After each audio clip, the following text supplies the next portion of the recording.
success so many times. The hooks landed, the plays were fantastic, and the Jinx Thresh bottom lane really made sure that SKT had no way back into that game. Right, yeah. From something like that, as their gameplay really did look off everywhere except for Faker. I think so too, and I think that, you know, the mid lane wasn't... Okay, so... Yes, Faker looked fine, seconds to go, and they are going to lock it in. This is looking pretty dangerous.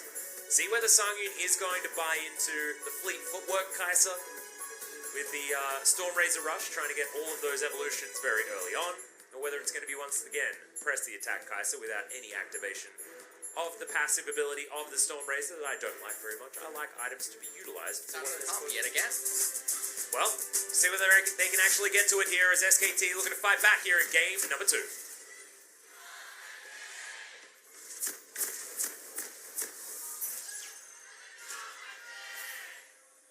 This has a lot to do with Key having to move himself around the map to try and save people, but he might actually just be taken down here. The exhausts are going to be traded, but that is a very dead Braum. Oh, gets the flash. Stand behind me's there, but Justice punches exactly that. Hanwha are looking for this one, though, as Teddy comes out. Lava dashes on over. Hanwha can't find their way in, and SKT, a beautiful first blood. Yeah, and they get a lot out of this as well. They get the teleport out of Thal, they get the flash out of Bono. They pick up some of the spells onto Key as well, and they pull Sangyun all the way over.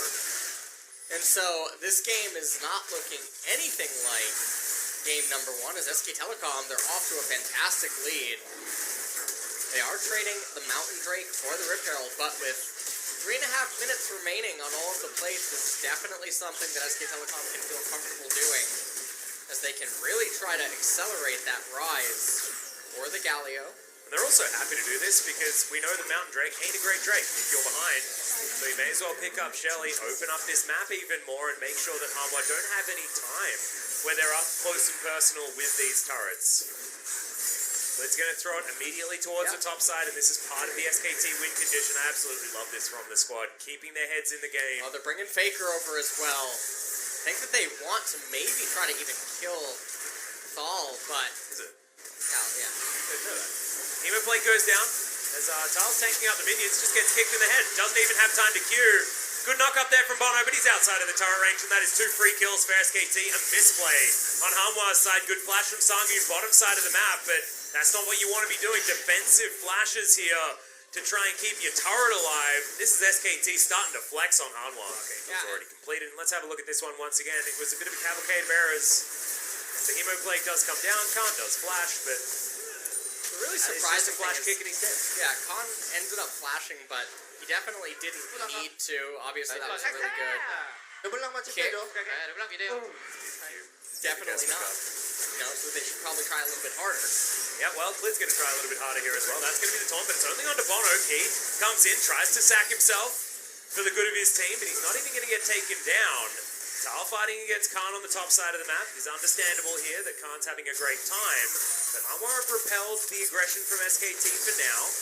Despite lands onto a minion, Key trying to get himself into position.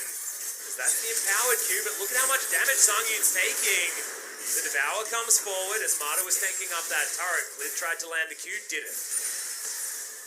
This is looking just getting abused. Almost like it's different teams. Yeah. And game number 1, the roles are reversed here.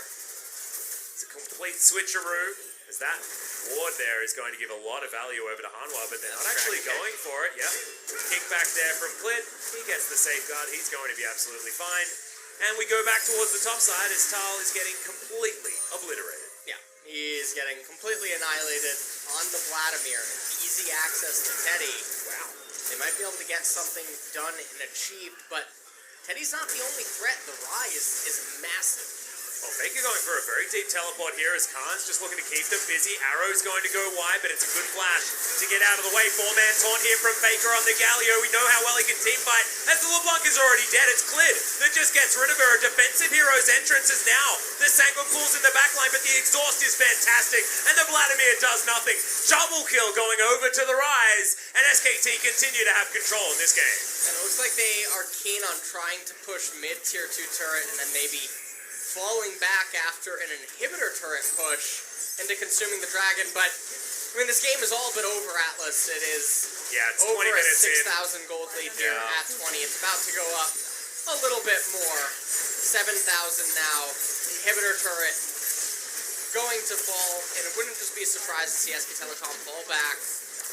Nope, they are going to fall back, so it looks like they can go for a reset if they want, and then try and go for some sort of Baron play. But SKT at the moment, it is getting to the point where smacking them with your wallet is the thing that you can do. 7,000 gold. Now the lead. Couple of items. They're just in a great position in this game with the composition that they have. And look at how many tools Harmar used. That meant that they weren't available. Glacial Fissure would have been pretty good in this next fight that was upcoming. Unbreakable as well would have been a pretty good one.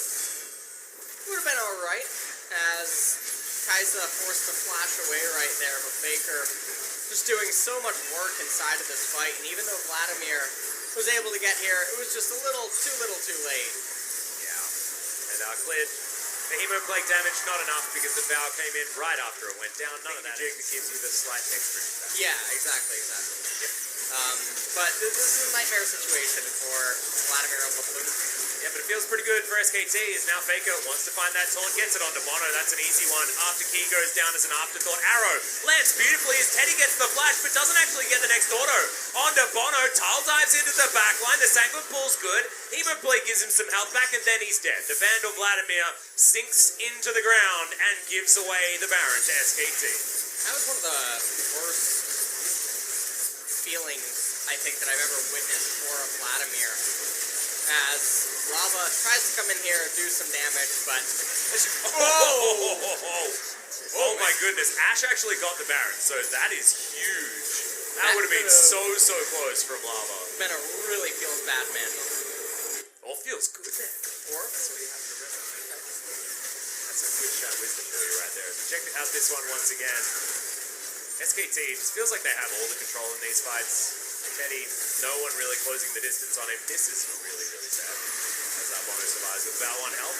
Calculation just a little bit off there from Teddy. But Tal's not the kind of Vladimir that we're used to seeing here in the LCK. And we're going to witness it one more time as another fight is broken out. Faker makes his way forward. Teddy takes down Bono very easily. Tal can't, he's gone completely nuts in the back line.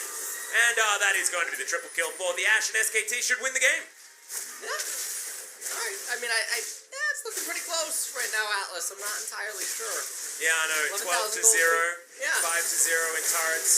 Over 10,000 gold late. Almost a perfect game. Yeah, that one mountain drake, that pesky mountain drake. Exactly. Getting away from them. Arrow. Narrowly avoided by Lava by staying still. I actually think that they could have potentially ended the game with how far ahead they are. Yeah. But instead, choosing to be Captain Careful, they back up. They can definitely end it with one more Doom push. Would be very surprised to see them wait for an Infernal Dragon. This makes game number 3 so exciting though, because Khan versus Tal has been one-sided both times in favor of either player. And yes, the Aurelia made some mistakes, and that's what threw the lane back in favor of Tal, but this time it was Khan just playing way better. This team fight was, one of my favorite things to say, which is smacking them with their wallets, and that's exactly what. Hopefully they get into a... I can't even say like maybe a mouse has an error. That'd be a pause too. That would be a pause. What if all 5 SK Telecom players' PCs and their microphone stopped working so the ref can't be alerted? And then they look back to motion the ref? Well, it better happen right now because the Nexus is dying and SKT are about to win game number 2. They just pile drive Harmar Life at the very end here. It's all too easy. They hop into the Realm Warp. What the heck was that? They bring the minions so they don't even get killed by the Nexus laser. The Fountain laser, sorry. SKT do fight back in game number 2. Some style points for the ending there. But honestly, I want to see an even game between these two. Stomp after stomp. Game number 3 better be close. I think game number 3 is going to be a fiesta. Oh yeah. Oh yeah. Because I think game that's 1 was very one-sided. Yeah, true. Game 2 was very one-sided. So when you put 2 one-sided things together, you get a